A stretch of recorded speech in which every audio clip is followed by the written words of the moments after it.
There's a difference between distinguishing between what's real and fake. That's one conundrum, and increasingly more difficult to make that determination. It's far more important to know, am I aligned with this? Am I inspired by this? Does this jive with who I am and what I am? Right? That's the far more important piece, because then if the fake stuff that trends negative isn't aligning with more and more people, there'll be less and less fake stuff that trends negative. The system's broken. Politics, education, religion, medicine, nothing, and I mean nothing, is what it appears. I can help people. So either get solutions or get off the team. With everything that we're doing with the Academy, it seems like things are actually moving in the direction that we keep on saying things should be moving, but it feels like everything is also misaligned at the same time. So I don't know if you saw that Boston recently made it mandatory for for their students to learn about AI to graduate. And obviously I look at that as a win, but with the rise of AI, I feel like there's a message that they're not communicating to the students, because learning AI is one thing, but understanding yourself is another. And what we're seeing is AI take over everything. As we've been saying. And now we're finally saying, okay, you should probably learn about this, but we're still never answering the question of, you should know about yourself before all this. And I feel like it's a dangerous game when we just say, yeah, we're going to teach you about it. Because then it just becomes, what are we teaching them? And are we teaching them to just rely on it? So like, if you were to just have a message for the Boston school system who has put this into practice, what would that message be? Well, first of all, any step in the right direction is a step forward. So kudos there. I think that's important to acknowledge that. Beyond that, I think it's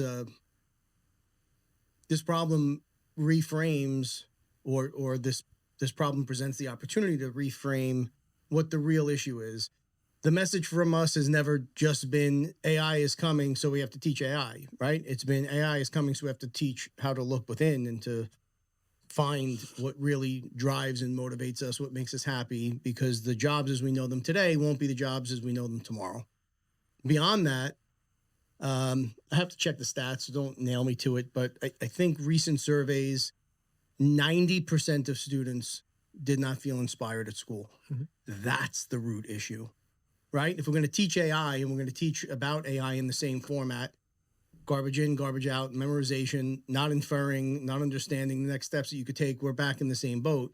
This is about inspire, mm-hmm. right? How do we inspire the students? And if we're going to inspire the students, we have to inspire the teachers, right? They have to come with energy and enthusiasm and inspiration for the kids.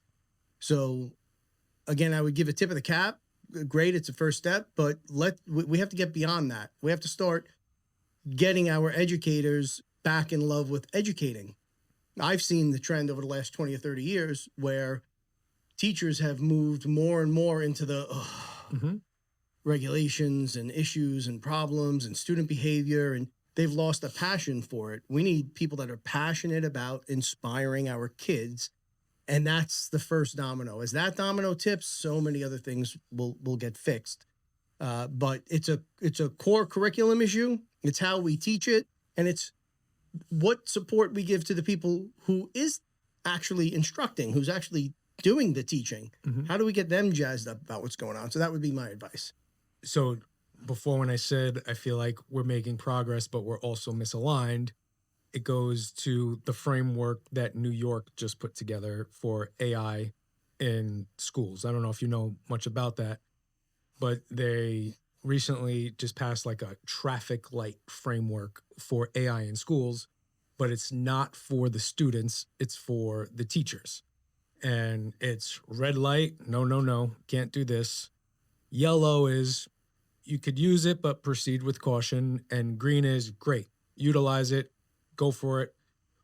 And when I read that, I'm thinking like, how does Boston come up with a framework for students, not teachers? New York is like, let's give it to the teachers, but not students. How are we as a country not coming together and putting a framework together that everyone is utilizing? Well, because we're distracted by all of the silliness and stupidity, right? We've talked ad nauseum about that. There's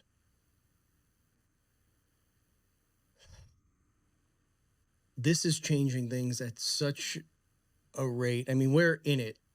We're knee deep in it, and we're learning things every day. And we went from static short video creation to complete avatar, mouth matching the words, same voice, full, sick, sharp, crystal clear videos that are picking up and learning on whatever information we're feeding in, replicating a human. Like, it wasn't like that a very short time ago. I remember when I first started, and this was an idea. The academy was an idea, and we were trying to figure out, because your time was very limited, and we were trying to figure out how can we get James to do what we want him to do, and Pete was exploring different AI options. This was 2023, 2024, and he put things together, and it sucked. It was terrible. Then it was like, okay, it's cool. It's cool, but it doesn't serve our purpose. Yeah.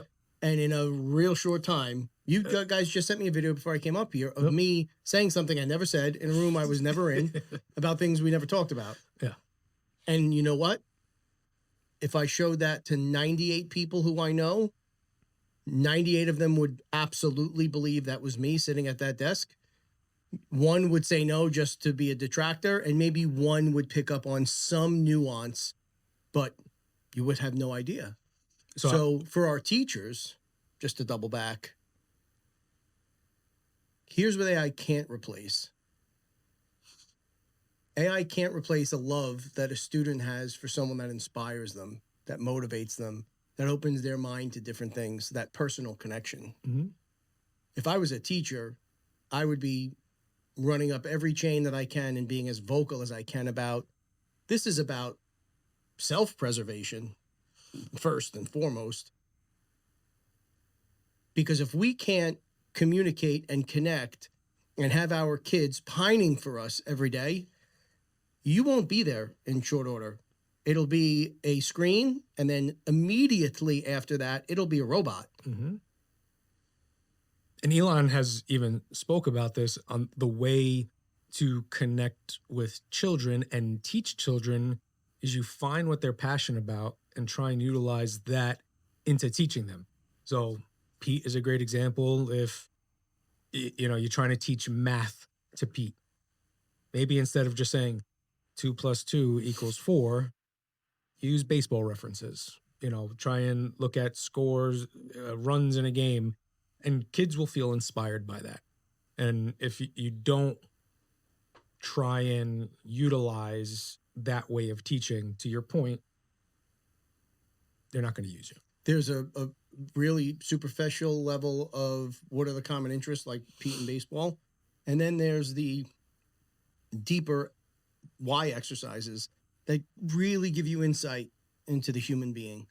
And you can connect in a very profound manner that way. We're not doing either. There are some extraordinary teachers that pay very close attention, yes.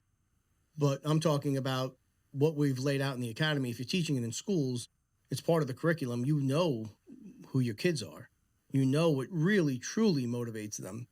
And you can adapt that style. You can adapt that messaging for the individual, which provides connection, which will be the most valuable currency in the future, by the way, will be human connection, so much faster than anyone realizes. But like, it's all right there if you're paying attention to it. And why I rail against big bureaucracy and big government is it just takes so long for things to change. We don't have that time. We're on the clock. So I know you understand the importance of the academy. Obviously, you wouldn't have put it together if you didn't. But you always talk about dots, dashes, lines, right? Now I'm seeing dots in the news in what Boston is doing, seeing a dot in what New York is doing. And then now if you look at Virginia, the governor is passing legislation that focuses on helping teachers teach children about career pathways and mental health and all these things. And the academy is what you've envisioned this becoming. It's lining up all those dots into dashes and into action, because we're talking about AI literacy for students, for teachers, understanding about who you are as an individual, which can help in mental health, and what you want to do after you figure that mental piece out, that mindset piece. You teaching real estate, your brother potentially teaching liquidation, etc., and giving the pathway to career choices. And the framework is it's here. And I feel like the people that we're putting into power and giving control are just, it's going to sound like I'm fucking kissing your ass, and I don't know the last thing I want to say, but it's like they're years behind what you're seeing. And that's got to be fucking infuriating. It is. It's not infuriating. It's great to see that things are happening. It's frustrating because it is scary. I see the dots, the dashes, and the lines on many, many things. And the dots, dashes, and the lines that connect, if we don't, we can't get ahead of it anymore. That ship has sailed.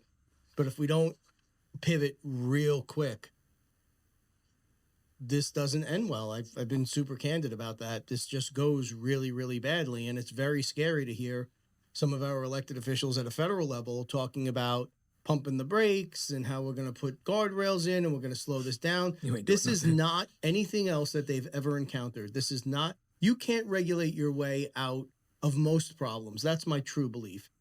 You can put up guardrails and you can put up elements of moral pathways in business and ethics. You cannot regulate your way out of a real problem. And this is so far beyond a real problem. Like we've talked about this, the printing press and the creation of the invention and distribution of electricity, and talking to some really sharp people about it. Like, is this really any different? Like you weren't there. You don't know how much it would have transformed the world. That's not what this is. This is, again, like electricity that can learn how to be a more efficient form of electricity. It learns how to create lines that distribute the electricity while simultaneously examining what do we do if the lines are down and what are alternate ways that we can distribute this electricity. Like it is constantly thinking and evolving in real time and getting smarter and smarter and smarter. From the time we started to now, there's been major breakthroughs in AI. It's that fast, right? This is not anything we can regulate our way out of. And we want to be good stewards of it in this country because we believe we are, supposed to set the example for the world. But there are people doing not so great things with this right now. And those are two separate issues and two separate buckets. You cannot regulate your way out of this. You've got to get people centered, aligned, feeling great about who they are, and coming back to the golden rules that we've talked about. Know that there's a higher power here and love your neighbor. Because if we don't start doing that, your herpes won't matter. I don't have herpes, by the way, just in case people are wondering. That's not what I heard. So earlier, or before, you mentioned, it's advancing. We were able to create a video of you of something you never said and put all these great graphics in and blah, blah, blah. Have you ever heard of the dead internet theory? So in 2021, there was a theory going around that everything on the internet is fake and it's run by robots and bots and automations and yada, yada, yada. In 2021, AI was probably just starting. right? Like, Well, AI in the mainstream correct. distribution was just starting. It's Yes. been here for a long time. Yes. Like, not everyone was able to go on ChatGPT and Yeah. and Claude wasn't It wasn't expand. mainstream. Yeah. And now I'm starting to believe that even though that was a theory in 2021, we're in that moment. For, I don't want to say the whole internet is run by bots, but it's scary because I scroll through social media, I'll see one video that someone posts, and then I'll see the same exact video with somebody else's face on it, and it's just all farm clicking and farm liking or engagement, whatever. It's like, you don't know what's real anymore. Yep. And it's so hard to distinguish. Wait, was the first video I saw the original creator? Was the second? You don't know.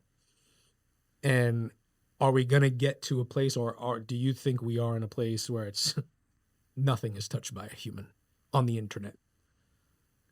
Social media to me is supposed to be a human experience over the internet. That's not becoming a human experience anymore. Well, it became quite the opposite. It became a way to connect with a social group that our brains are not evolved to accept and understand. Right? Our tribal brain is still limited to, I think it's like 28 to 32 people in a social circle, because that's what our constructs allowed for. And there were people you would please and displease within that group, but it was a manageable group.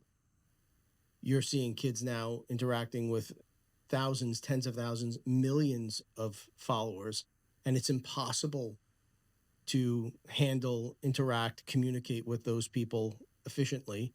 And when these kids or these influencers are seeing the negativity, if they're not centered, it takes you right off a cliff. Like this, it's so dangerous where we are.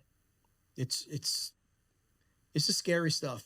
This is real stuff. This is existential stuff. Will we ever get to a point where absolutely nothing is real? You know, that would be our choice to do that. But we sure as hell are on a fast track where, like you said, it's very difficult to distinguish what's real and what's not if you're not centered. But when you are, for me at least, I just kind of know, right? Everything is met with, I had told you this, I think once before, perhaps this is real. Perhaps that's what happened. Perhaps this is the story. And I let my eyes, ears, and instincts, my intuition, my body of work bring me down the right path. There was even a recent video, as an AI called Manus AI. And Manus, Manus, Manus.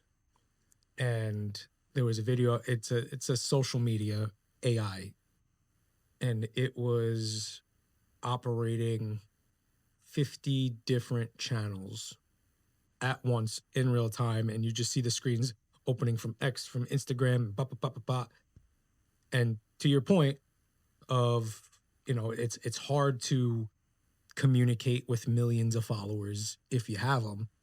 So you're not interacting with the people. It's not hard to communicate with millions of followers. It's hard to manage that it's impossible to manage that social circle. Yeah. When you're so concerned about the reactions, the comments, the interactions, that's where it goes off the rails. But as far as a particular AI, I mean, we talked about this just yesterday. People are building server racks out of Mac Minis now, and you can be producing massive amounts of content all day, every day, and no one would really understand if it's you or not. So again, the mindset piece, the core values piece, the getting centered piece, it's going to be easier and easier and easier to monetize things as we move forward. And as good as that might sound on the surface, it is a train wreck if we don't know who we really are and what we really want. So do you feel that if schools are we take Boston, for example, are going to implement AI literacy into their curriculum, there's a piece of the curriculum that has to teach kids? I know you answered it kind of by saying, if you're centered, it doesn't matter because you understand. But do kids need to be able to distinguish from real and fake. Because AI, it's really hard to tell sometimes. So there's a difference between distinguishing between what's real and fake. That's one conundrum, and increasingly more difficult to make that determination. It's far more important to know, am I aligned with this? Am I inspired by this? Does this jive with who I am and what I am? Right? That's the far more important piece, because then if the fake stuff that trends negative isn't aligning with more and more people, there'll be less and less fake stuff that trends negative. But we are in this thing that we've talked about, mimetic theory, over and over and over, where it feels like every post now, especially from our elected class, it starts or stops with the right or the left and why they're disasters and why we have to impeach and why we have to deport and why it's so over the top, and none of them are solutions. It's over and over and over our elected class talking about bad guy, we're going to stop. It's really easy for government to stop things. It's very hard for them to create. In the business world, for the most part, it's natural for us to create. And I think that, like, we've got to kind of get aligned here. The whole teacher thing, that, just to jump back, why haven't we gotten together, or the teachers gotten together and been like, hey, we see what's coming, right? Because more and more people are talking about this. We got to shake things up. Like the education system, not to demonize the system, but the stats and the facts are it hasn't worked. We've rolled back in spite of countless billions and trillions of dollars that have been spent since we created the Department of Education. It hasn't worked. Okay, let's assume it was created for the right reasons and it was a wonderful initiative to try and help improve education. It didn't work. Don't blame anybody. Don't point any fucking fingers at anybody, but let's change it right now. Let's get together. And, I go back to the whiteboard because in my old style of things, that's just the way it free flows for me. Let's bust out a whiteboard and a marker and fucking fix it. Let's start figuring out where it went wrong, what we could do right, and fix it. Yeah. But nobody's talking about fixing it. It's, oh, they're cutting funding. Oh, they're giving more funding. It's not working. Less funding, more funding. Fix it. Fix the problem. Fix the glitch. So my question regarding teaching kids how to determine what's real, what's fake, what's real, what's not, I think it goes beyond just AI, and we got to look at it from a human perspective as well. So the representative from Florida, Sheila McCormick, do you know the name? She ran her campaign based on term limits. And she was, running saying, we're going to get term limits, blah, blah, blah, blah, blah. She got elected, and then she was one of the reasons why the bill didn't pass. And people are upset because it's like, wait, you ran on this whole campaign about term limits, and then once you get power, it's just like, eh. And when I read that, I'm thinking, these are what a lot of the politicians do to get where they want to do. Look at even Mamdani. He ran on lower rent or freeze the rent, free buses, free this, free that. I mean, I was at a point where I was like, I know that's not really going to happen. Maybe because at that point, whatever he was talking about was centered and I just knew. But the people that we elect in power need to be held accountable for what they say during their campaigns. No, we need to be held accountable for the people we put in power. It's not their fault. But it is not their fault. That's it. Don't say one thing and then do something else, because we continue to put people there and we continue to extend the terms of people there over and over and over. Last year, the congressional approval, and this is not I want to be super clear. This isn't because it is Trump or isn't Trump thing, right? I don't even like naming the electeds because it's not their fault. How could there be a 7 to 13% approval rate in the House and a 94% reelection rate? Makes no sense. Whose fault is it? Ours. 100%. It is not their fault. It's our fault. We engage where we want to engage. We hear what we want to hear because we're not aligned, because we aren't centered. Something that makes us feel like, yeah, fuck that other side. I'm with this. Knowing at some level, at least, this isn't going to really happen. And we put them in office and then we keep them there. It's not their fault. They're playing by the rules that we allow them to play by. But for right now, Butts are for pooping. I knew you were going to say that, and I started using that on my daughter. She hates it. So do I. As for right now, elections aren't at this moment. We're responsible to hold them accountable. Mm-hmm. So how do we hold them accountable today? The same way you advance any initiative. If you speak it to the universe, and enough people speak it to the universe, it becomes not only your reality, it becomes the reality. And you're starting to see more and more people talk about, like, okay, we kind of had enough now. It's starting to happen where, for whatever their particular item was in their corner of the country that pissed them off, if it's disclosure or the UAP stuff or the term limit stuff or the Epstein stuff, whatever it is, enough people are starting to go, all right, no, right? You're starting to see it. You're starting to see it. That's how and when it changes. It takes a clear voice and a clear vision, and then that has to amplify. It has to resonate with other people, and they have to amplify the message, and then the power is 100% with us. We're just too exhausted and beat down by life to take on a challenge like this because it feels insurmountable. People don't understand so many of the videos that we've made. The whole water meter video, right, had nothing to do with the guys putting the water meter in. It had nothing to do with them showing up without me knowing. It had nothing to do about them cutting up the lawn. The point of that was, here's another example where the everyday person gets up and goes to work and they're putting in a new water meter and they never think of it again. When the steps that they're taking should be significantly decreasing my cost and expense, and it's not. And that is happening everywhere. It is so expensive to do anything. Mm-hmm. And we fall into that exhaustion of, I got to get up and make the fucking bills, man. Like, I'm not thinking about term limits. I'm not thinking about AI. I'm thinking about how am I going to keep the lights on this month? The noise. And that noise gets so loud that we get lost. And so many people are fucking lost right now. It's just about surviving, not thriving. Mm-hmm. And when that happens, decades come off the calendar and people get away with things that they shouldn't get away with because we're not paying attention. And I'm super passionate about this piece. It's nobody's fault but ours.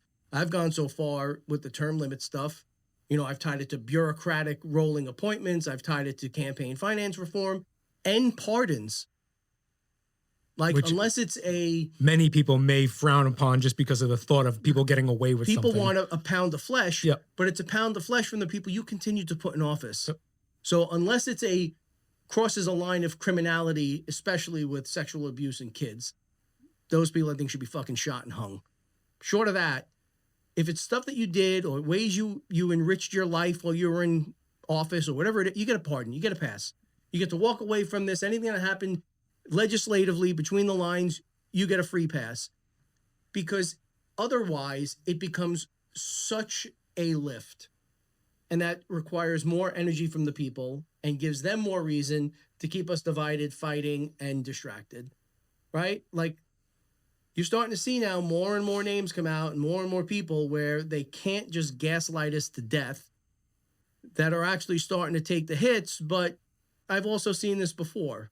Like, I've also seen it where rising stars in both parties, news comes out and they're kind of a sacrificial lamb and everyone gets all riled up. And then before you know it, 2 more years have gone by and nothing else has happened. Mm-hmm. So we've got to be super careful of that. Like, people they really have to have gotten to a point where they've had enough.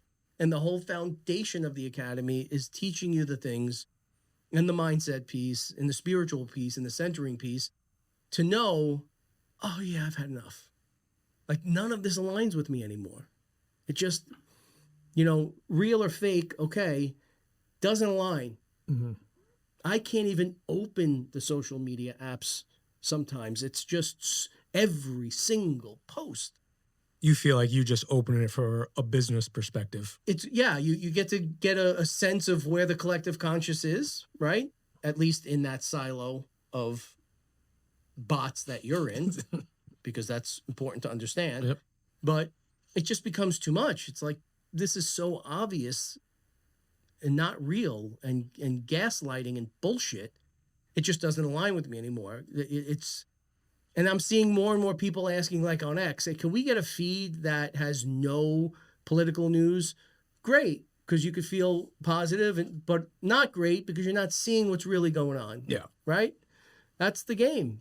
But it's a game we've allowed them to play, and it's our fault. So last time when there was a government shutdown, you took to the camera and you had a few points that you wanted to get across because it was infuriating. Here we are again. And one of the things you brought up during the shutdown was, they're still going to work, getting paid, all this stuff, benefits, blah, blah, blah. While the lines at the airports are out of control. So I didn't know about this when people in government travel is with, I know with Delta, at least, they get a red coat service. And pretty much you go in, skip the line, go to where you got to go, don't have to deal with the mess. Delta said, all right, you want to do this again? Fuck you guys. No more red coat service. I think that's and you don't even hear about that, by the way, that Delta has had enough of this. But I think that's a big thing that the airline told them, figure this out and then come back to us. But until then, you want to create these lines, you want everybody to wait for hours to get where they got to do. So do you, until you figure out a solution. I don't know of any other services or big things that are the perks that these people get. But I think they all collectively have to shut that shit down and get rid of any and all types of perks. Most of the big legislation that gets passed, including healthcare, members of Congress are exempt from. It's bad. Skipping a line is annoying because it's in your face when you're on a line for 2 hours. That should be 20 minutes. It is so much worse than that. Like, there are certain reps that are doing a really good job now shining the spotlight on sexual assault or misconduct and the slush fund that comes from taxpayer money to hush these things that are going on in Congress and in the Senate. Can you imagine in the private sector? Like, what are we talking about here? Mm-hmm. It is bad, but it's not their fault. Like, you get elected and you go there and all of a sudden you don't open a door anymore. You don't pay for a meal anymore. You don't carry your bags anymore. You don't wait on a line anymore. Pretty easy to fall into that. They're just people too, right? Sort of like pretty easy to fall into that life. Honestly, when you give them that perks, it's instead of being an elected member of Congress to serve the people, you're an elected celebrity now. Yep. And you get VIP treatment. We made them celebrities, right? Yep. And in fairness to them, you can look at it and go, all right, well, I served 2 terms. I can go back to that shit. Or I could stay here. Everything is great. And what are we talking about? Yeah. It's our fault. And there are, like you mentioned, some people in power shedding a light on it. What's his name? John, I don't know how to pronounce his last name, Cornyn from Texas. He tried to he's introduced the special treatment during Transportation Act for Congress, which is pretty much going to end that forever. And it's just one perk that he's trying to take off the table because it's something that these people take advantage of. Mike, should we have to pass a ban insider trading law? It shouldn't even be Insider it shouldn't even be a ban thing. insider trading for members of Congress. What? So you're saying it's so- done. It's so fucking crazy. Yeah. That should be something that we have to have a debate about and talk about. It in the name is insider trading. Martha Stewart did a few years in a stint for insider trading. How do they go into office worth hundreds of thousands and come out worth 20, 30, 50, hundreds of millions in very short periods of time? It's so obvious and so in your face. There go all the noise and distractions and polarization.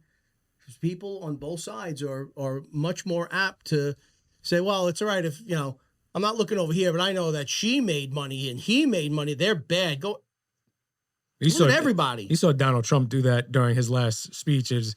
The whole thing, it's just like, oh, let me point at Nancy Pelosi. But you could have probably pointed to a whole shit ton of people in that room. Not probably. Yeah. It's very easy to source net worths. What were they worth going in? How long have they been there? What are they worth now? And that's a lot of money. It's funny money. Because what's their salary? I think the salary for their positions like average of like 170,000. It depends on tenure and a couple of other things, but it's like 174,000 or 190,000, whatever it is. It doesn't translate over 3, 4, 5, 10 years to 50 million. Yeah.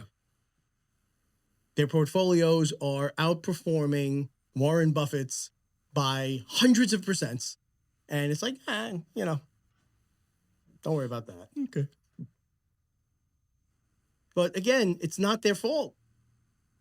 We're not only allowing it, we're fostering it. We have to act. And all they have to do is rerun and they just get right back in and call it a day. Mike, if you put me in that situation, coming from humble beginnings, I'm not so sure how quick I'd be to leave either. They're just fucking people. Yeah, I get They're it. just people.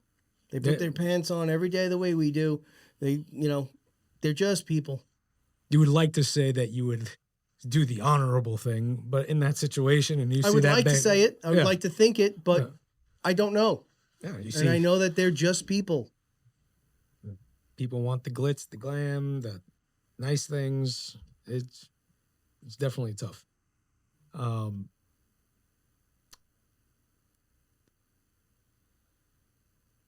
want to get into Artemis because you touched on it briefly before.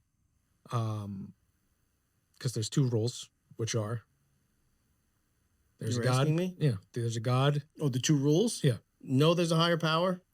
For me, very clear and easy. It's God, and love your neighbor. So Those are the two New Testament only real rules. Having read this thing, and it was not easy to get through.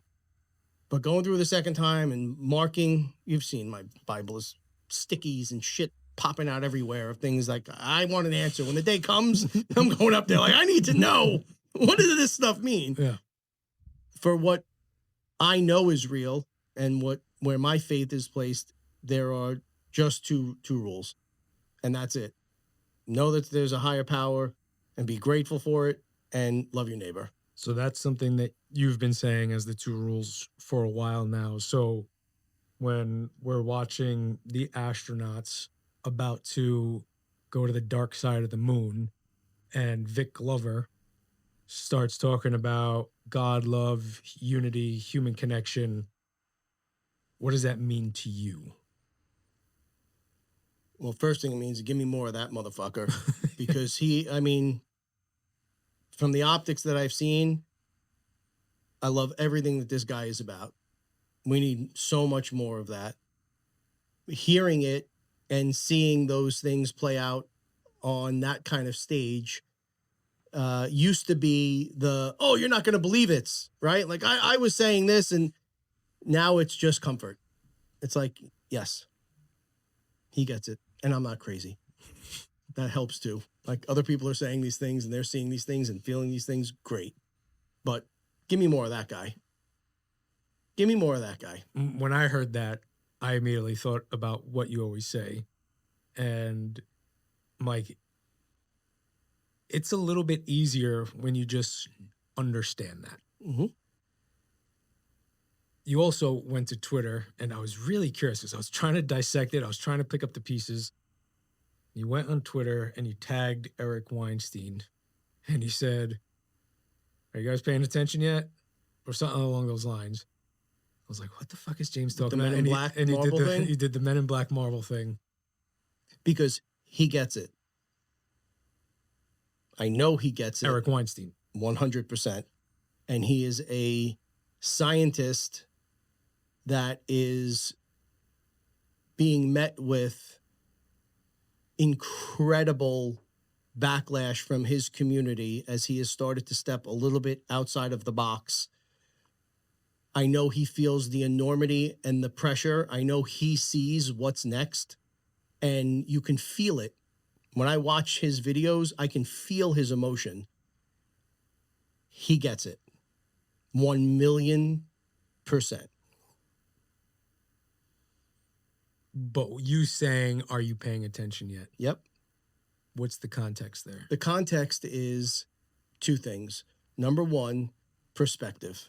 That whole scene is a clip where we're living our lives thinking that I just got cut off by a car. Not that this is in the scene, but this is the context. And I'm standing on my horn and I'm pissed off and I'm all riled up and I'm acting out, thinking that's the most important thing that's going on in the world right now.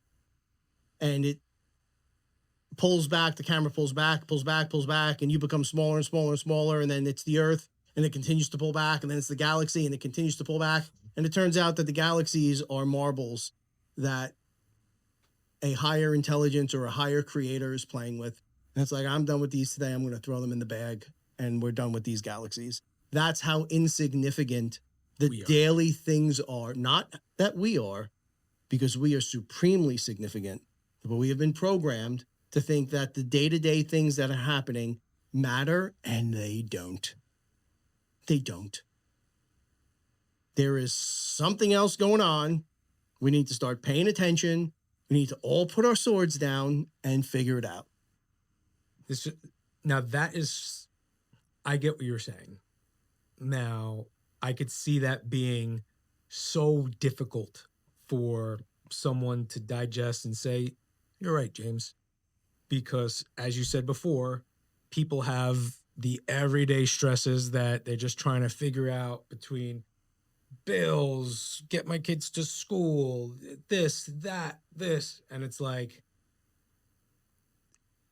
okay, you're saying that this shit doesn't matter, but for me to survive right now, this fucking matters to me.